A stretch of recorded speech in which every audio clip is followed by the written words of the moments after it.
কপাল পড়ল গোলাপগঞ্জ সহ সিলেট জেলার 4 পৌরসভার কাউন্সিলরদের।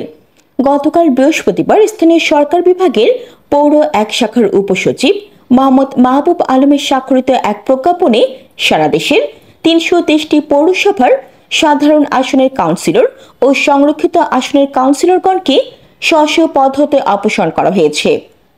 এর মধ্যে সিলেট জেলার 4টি পৌরসভা হল গোলাপগঞ্জ, কানাইঘাট, জকিগঞ্জ ও বিয়ানীবাজার।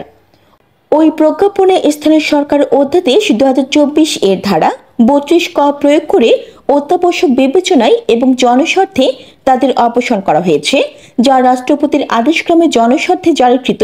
এই আদেশ অবিলম্বে কার্যকর হবে বলে প্রজ্ঞাপনে উল্লেখ রয়েছে। একই দিন সিলেট সহ দেশের সব সিটি কর্পোরেশনের সাধারণ কাউন্সিলর ও সংরক্ষিত ওয়ার্ড কাউন্সিলরদের অপসারণ করা হয়। জান্নাতুল আফসানা, ডেস্ক রিপোর্ট।